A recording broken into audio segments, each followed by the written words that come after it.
He bought it the day following his appointment to the Senate, and he is holding it, using this body and his privileged position for his own personal profit. Tonto had a racket. Well, it doesn't make sense. Accordingly, I offer a resolution for an immediate inquiry by the Select Committee on Standards and Conduct as to the fitness of my colleague to continue to sit in this chamber.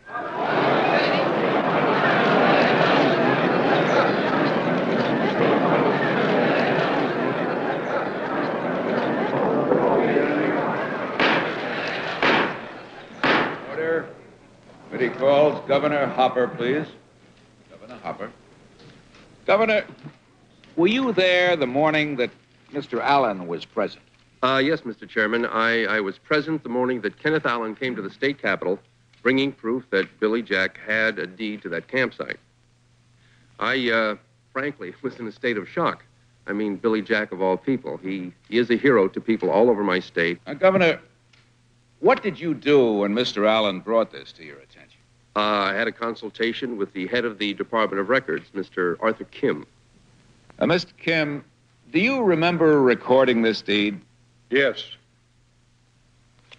On the date set forth here, Mr. Kenneth Allen came before me to record this deed, setting over these 400 acres in the name of Billy Jack. Order, please. How long have you known Senator Jack, Mr. Allen? Oh, many, many years. He often camped around Willett Creek. Now, a lot of people were afraid of Billy Jack, but I liked him. And then when he came to me with this proposition, of course... What proposition, please, Mr. Allen? Well, he said he had a chance to sell that leased land for at least $5,000 an acre. Me, I was happy to get $500 an acre. So we set it up like this. I deeded him the land, and he gave me a contract guaranteeing me half of what he got if he made the sale. Well, in a way, it sounded kind of fishy at the time, but that's the way most of these developers work. So it wasn't until he sent me this telegram that I realized there was some really dirty business going on. May we see the telegram, please? Yes. Thank you. Urgent. Camp bill introduced. Senator Payne will help. You have a deal on that land. Contracts to follow. Billy Jack. Order, please. That contract you mentioned, have you got that document? That land wouldn't be in his name if I didn't. Yes, sir. Signed, sealed, and delivered. Order, please. After a long study of this signature, it is my professional opinion that it definitely is Billy Jack's own handwriting.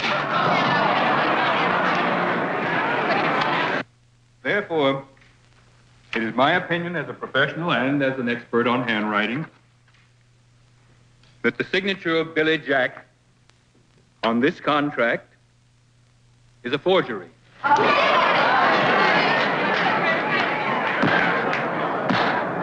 It is difficult to tell the real thing and a clever forgery, and you'll get differing opinions from experts.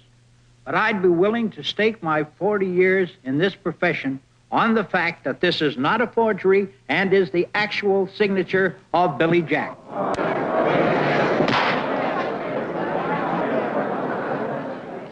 Mr. Chairman,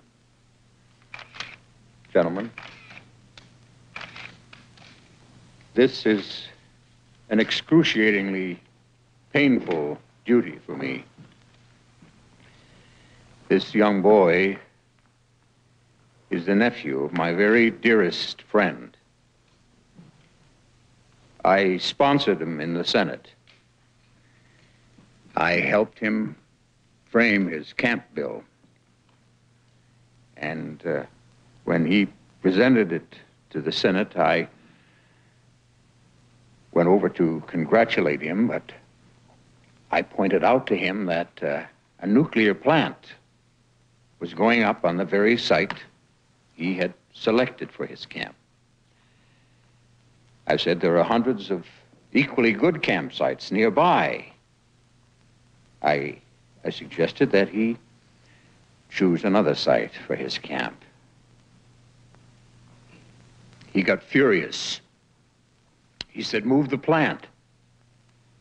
I had heard about his violent temper, but I was amazed at his reaction. He began to argue with me. He said that unless I get that very same site, I will attack the Willow Creek plant. I'll charge graft, political motives. He would use anything he could think of to defeat it. Well, faced with that, gentlemen, in spite of my very deep personal feelings for the boy, my sense of duty required that his expulsion from the Senate would be the only acceptable solution.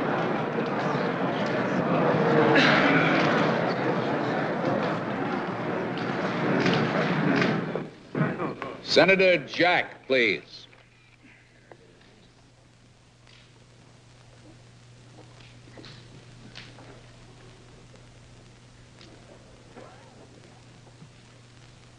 The committee is ready for your testimony now, Senator Jack.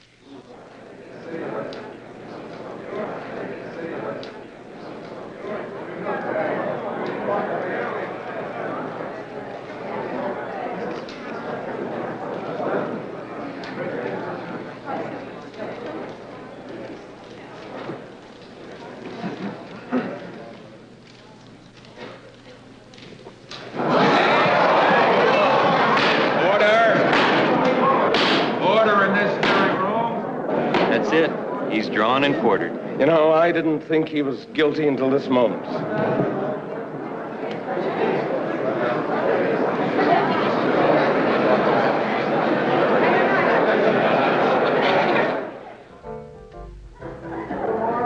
Will you? The whole thing. Over all the front pages. Yeah, we'll be sending you some photos for the TV coverage. Now listen, make sure you give Joe Payne a big build-up, will you? Yeah, sort of an Abraham sacrificing his son for the good of the people sort of thing. Yeah, sure. Yeah, they're having a hell of a time.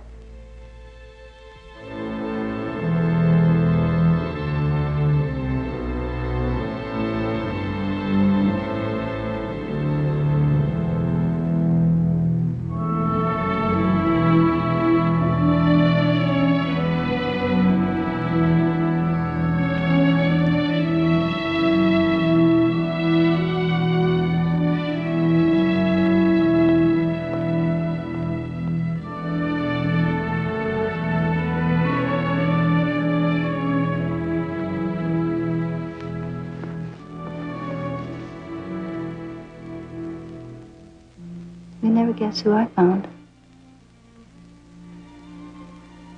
Saunders.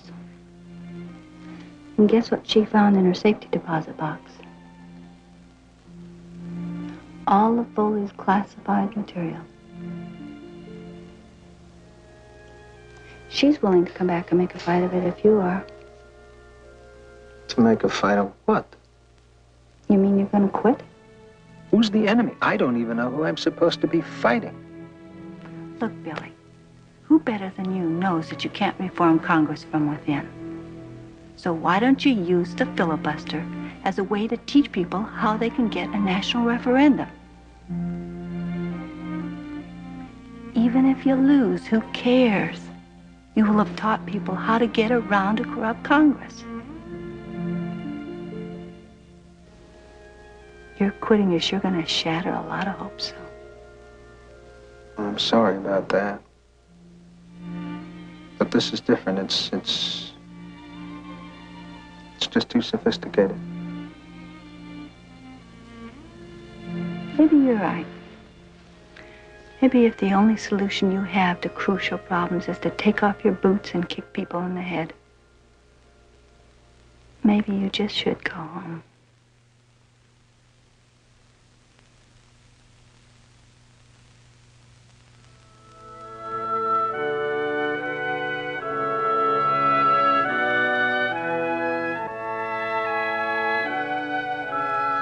I have sworn upon the altar of God eternal hostility against every form of tyranny over the mind of man.